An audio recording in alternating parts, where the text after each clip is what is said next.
अस्सलामुअलैकुम स्टूडेंट्स, आज हम सिंध बोर्ड के तहत दिए जाने वाले एफएससी पार्ट 1 यानी फर्स्ट ईयर के केमिस्ट्री प्रैक्टिकल के पेपर पैटर्न और मार्क्स डिस्ट्रीब्यूशन को डिस्कस करेंगे। केमिस्ट्री का सब्जेक्ट चाहे वो प्री इंजीनियरिंग ग्रुप हो या प्री मेडिकल ग्रुप हो, दोनों में सेम होता है और प्रैक्टिकल का सिलेबस सब कुछ सेम है। तो मैं आज जो एग्ज़ाम 2023 में केमिस्ट्री प्रैक्टिकल का लिया जाएगा उसके पेपर पैटर्न को और मार्क्स डिस्ट्रीब्यूशन को डिस्कस करूंगी। स्टार्ट करते हैं अपनी क्लास को, अपनी वीडियो को स्टार्ट करते हैं। Paper pattern of chemistry practical exam 2023। Class क्या है? फर्स्ट ईयर है। टोटल मार्क्स 15 है। 15 नंबर का आपका ये प्रैक्टिकल है। टाइम 2 आवर्स है, 2 घंटे का आपका प्रैक्टिकल होता है।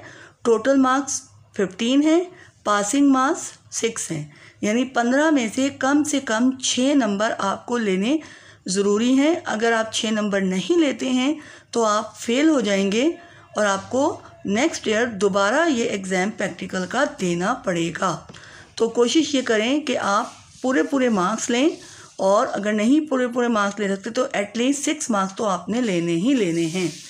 तो इसमें क्या होगा कि बच्चों 2 क्वेश्चन आपको आएंगे। तो ये आप अच्छी तरह ये बात को यहाँ पर समझ लें कि हर बच्चे को ये 2 क्वेश्चन करने होंगे। ऐसा नहीं होगा कि क्वेश्चन नंबर 1 का बच्चा कर रहा है तो क्वेश्चन नंबर 2 कर रहा है, इस तरह नहीं होगा। ये दोनों क्वेश्चन हर बच्चे को करने होंगे, ठीक है।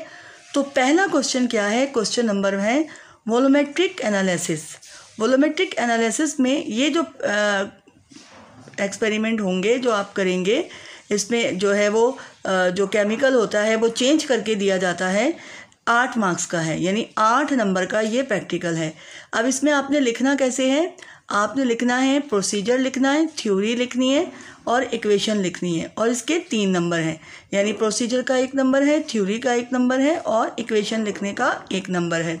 प्रोसीजर अब क्या है कि जो भी आप परफॉर्म कर रहे होंगे, यानी कि आपने पहले बी कर लिया, फिर ब्यूरेट लिया, ब्यूरेट में ये डाला, अब ये किया, अब ये किया, अब ये किया, जो कुछ भी आप कर रहे होंगे वो आप अपने ओन वर्ड्स में, अपने अल्फाज में वो लिख दें, वो प्रोसीजर है। उसके बाद आपने थ्योरी लिखनी है। अब थ्योरी में क्या लिखना है? थ्योरी में आप डेफिनेशन लिख सकते हैं, जैसे टाइट्रेशन की डेफिनेशन है, नॉर्मलिटी की डेफिनेशन है, मोलैरिटी की डेफिनेशन है, ये आप डेफिनेशन थ्योरी में लिखेंगे। प्रोसीजर आपने लिख दिया, आपको 1 नंबर मिल गया। थ्योरी आपने लिख दी, ये डेफिनेशन लिख दी, जो भी आपका प्रैक्टिकल आया है, नॉर्मलिटी का आया है, मोलैरिटी का आया है, क्या आपने करना है उसमें, वो आपने आपकी थ्योरी हो गई। फिर आपने इक्वेशन लिखी तो 1 नंबर आपको मिल गया। तो यहाँ पे आपको 3 नंबर मिल गए।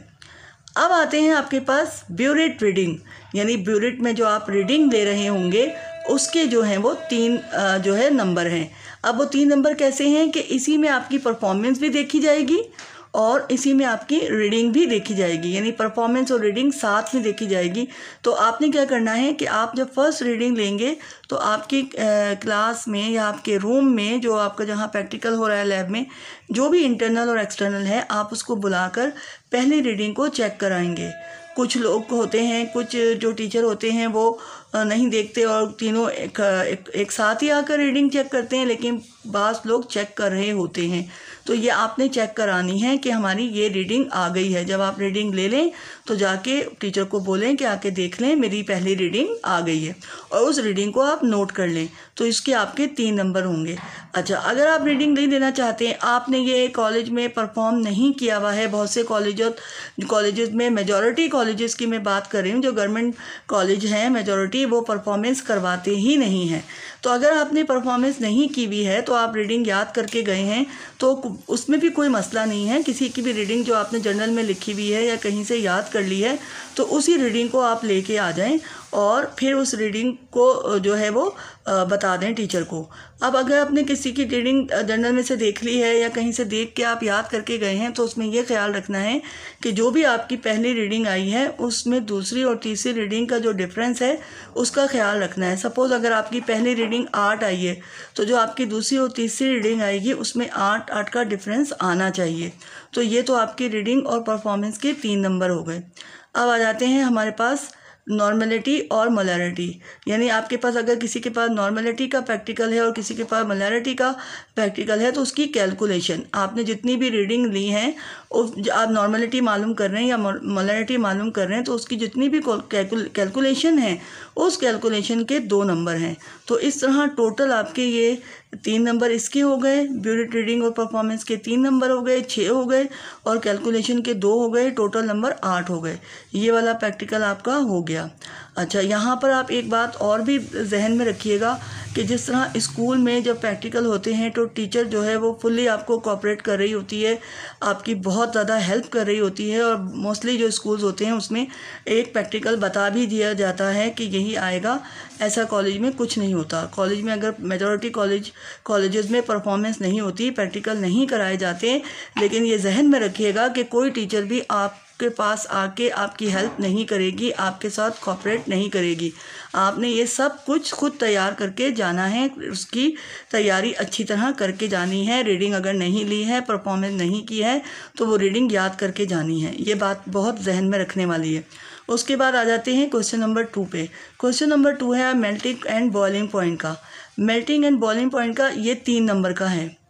ये जो प्रैक्टिकल होगा, यानी क्वेश्चन नंबर 2 जो होगा वो आपका 3 नंबर का होगा, जिसमें थ्योरी का 1 नंबर है। इसमें प्रोसीजर वगैरह कुछ भी नहीं लिखना, सिर्फ थ्योरी लिखनी है। अब थ्योरी में आपने करना क्या है, जो डेफिनेशन होती है मेल्टिंग पॉइंट और बॉइलिंग पॉइंट की। अगर मेल्टिंग पॉइंट है तो मेल्टिंग पॉइंट की डेफिनेशन, अगर आपके पास बॉइलिंग पॉइंट है तो बॉइलिंग पॉइंट की डेफिनेशन, और फिर फैक्टर अफेक्टिंग, यानी जो भी फैक्टर अफेक्ट कर रहा है बॉइलिंग पॉइंट में या मेल्टिंग पॉइंट पे, जो भी फैक्टर अफेक्ट कर रहा है जो कि आपके जर्नल में दिया गया है, उसको शॉर्टली आपने इस थ्योरी में लिखना है, और उसका 1 नंबर है। उसके बाद आ जाता है ऑब्जर्वेशन। ऑब्जर्वेशन बहुत ज़रूरी है। ऑब्जर्वेशन के 2 नंबर, तो 2 और 1 3 कितने हो गए, 3 नंबर हो गए। जब आप अपना ये प्रैक्टिकल परफॉर्म कर रहे होंगे फाइनल एग्ज़ाम 2023 का, और ये जो पेपर पैटर्न और मार्क्स डिस्ट्रीब्यूशन आपके जहन में होगा, तो आप जो जो करके आएंगे आपको खुद ब खुद पता चल जाएगा कि आपके प्रैक्टिकल में कितने नंबर आने वाले हैं। अगर आपने प्रोसीजर, थ्योरी और यहाँ इक्वेशन लिख लिया, और यहाँ पे आपने ब्यूरेट रीडिंग लिख ली, और लेकिन आपने कैलकुलेशन नहीं की, तो आपको पता चल जाएगा कि यहाँ मुझे 6 नंबर मिलेंगे। और यहाँ अगर आपने ऑब्जर्वेशन लिख दी और थ्योरी नहीं लिखी, आपको पता चल जाएगा कि यहाँ मुझे 2 नंबर मिलेंगे।